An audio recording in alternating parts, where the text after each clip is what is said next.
Record-breaking floods have killed at least 150 people in Western Europe.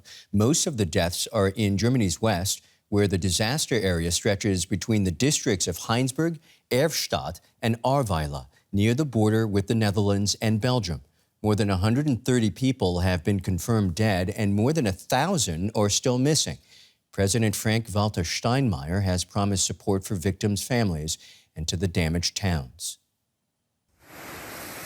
This torrent, filmed on Wednesday, used to be a stream. It's a sight few would have thought possible in Western Germany. But what comes next is even harder to take in. A house, adrift. In many places, the waters are starting to recede and clean-up operations have begun. But the floods have left a trail of devastation and residents in shock. As I said, that was my apartment. I'm trying not to think about it, but it's really dreadful. And it's not just property that has been destroyed. Emergency workers are warning that as they comb through the wreckage, more bodies could be discovered.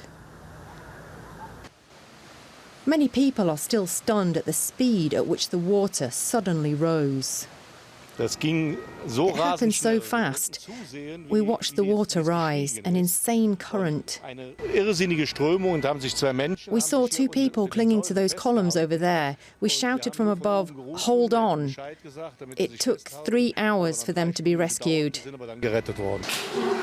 Some spoke of the trauma of having to escape before the water rushed into their houses. We weren't given any warning here. I had between 10 and 15 minutes.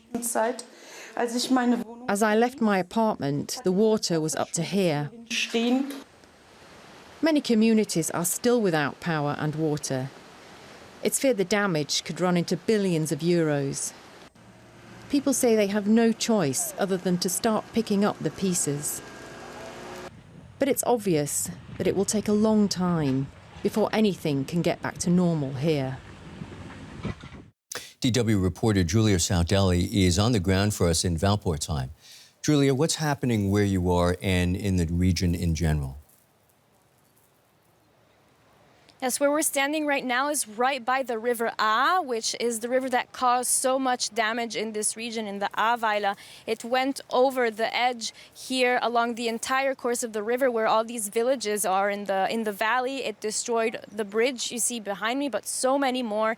That has also caused disruption to traffic in the area. It is very hard to reach many towns here. And the police have said that up to 90 people have been confirmed dead in the Ahrweiler region. That is a higher number than they had declared earlier, and they expect the fatalities to rise. It's a very tragic situation here at the moment. Julia, as if residents weren't facing enough problems, now we're also hearing about sinkholes. What do you know about that? Yes, north from here, closer to the city of Cologne, a gravel quarry collapsed on itself, basically. It filled and filled and filled with water until it sunk, and it brought with it some homes and also some cars. Authorities feared that a nearby road where cars were would have been severely affected, that people would have not had enough time to escape. It seems like most people managed to get away, but it is really a difficult situation there too. We've had floods in Germany before, and yet this has literally risen to another level. Was the country unprepared for this? Well, we spoke to people here in Valpoortsheim, and what they told us was that they saw that there was a lot of rain, and they expected it maybe to reach the water to reach the levels of the 2016 floodings, which reached around a meter and a half here. So they were prepared for that. They had sandbags by the river, and that's what they were expecting. But then what happened was this huge wave of water reaching 5-6 meters, and that really took them by surprise. And there is a lot of criticism being leveled at authorities and at the fire department for not warning people in time. Here, people have told me the fire department said to leave, but it was probably too late. But it is hard to really assess whether more could have been done to prevent such a disaster, at least for people here on the ground. We keep calling this catastrophic, and it certainly seems the appropriate word. That's DW's reporter Julia Saudelli in Valportsheim. Much thanks, Julia. And German President Frank-Walter Steinmeier is in the town of Erftstadt, visiting those affected by the flooding. Erftstadt suffered some of the worst damage, as you just heard. Steinmeier was joined by State Premier Armin Laschet on the right, who's the frontrunner to succeed Angela Merkel as Chancellor. The German president says the scale of the loss is hard to comprehend. Much has been lost and will not be easily replaced. But the biggest loss is the one felt by those who have lost relatives in the floods. We are mourning with the people who have lost friends and acquaintances and family members. Your fate has broken our hearts. German President Frank-Walter Steinmeier there.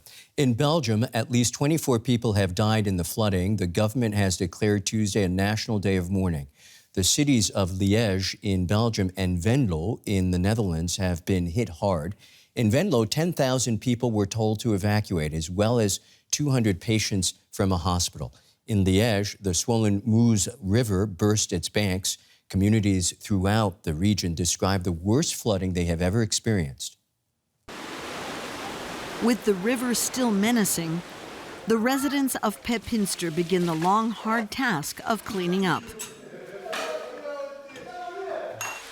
Floods have wrecked homes, destroyed cars and ruined lives in this small Belgian town.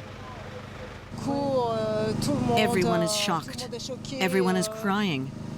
Everyone is only now seeing the real damage. Most people have had enough.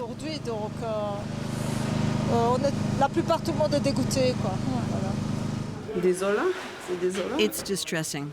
You work all your life to build something and then...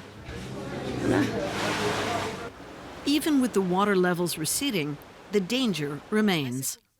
During an interview with the town's mayor, a TV crew captured the moment a house partially collapsed, Daar rechts, daar is juist een muur weggekletst. with its residents still inside.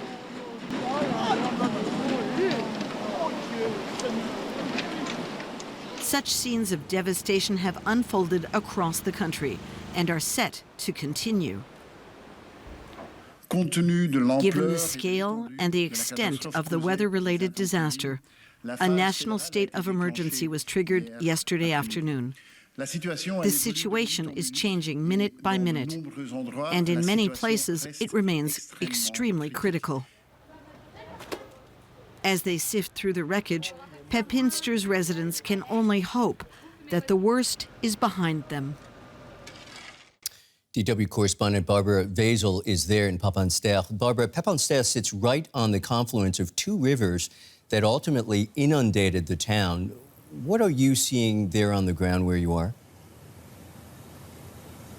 We had to climb up on a hill, Michael, in order to talk to you, because down there in the town, you see behind us here, in the valley, there is no mobile network, there is no gas, no electricity, no nothing. The town was really inundated. It looks like a war zone. Cars overturned, houses broken down, and it's just debris everywhere. It's a catastrophic images, and people are now, on this day, because the weather has turned, as you can see, the sun has come out, are now trying to start and slowly clean up their buildings. But a lot of heavy machinery down there working and pushing broken down cars, trees and everything together in order to at least clear the streets. Because from where we are, there's only one way down into the valley and everything else is blocked off. It's a broken record from town to town and country to country in the West. The Belgian king and Queen were there yesterday to lend their support to flood victims. I understand there will be more visitors today. Yeah, at this moment, the President of the European Commission, Ursula von der Leyen, is there with the Belgian Prime Minister De Croo, and they're trying to talk to the citizens and give some consolation and some sense of hope. Emergency services are out, of course, now. Things slowly are getting back to functioning. But the European Commission just this week has offered and published their big report on the environment, their big report on what we have to do to survive the next 10, 20 years with regard to climate change on this earth. So it seems so fitting that she has come here to see the immediate aftermath of one of these catastrophes. Belgian scientists say that this is clearly related to climate change. Belgium has never, in living memory, seen a catastrophe like this. This is peaceful. There's not very much water around here, and it has risen within a few hours for several meters, washing everything in its way away. DW correspondent Barbara Vazel in Peppinsdale, Belgium. Much thanks.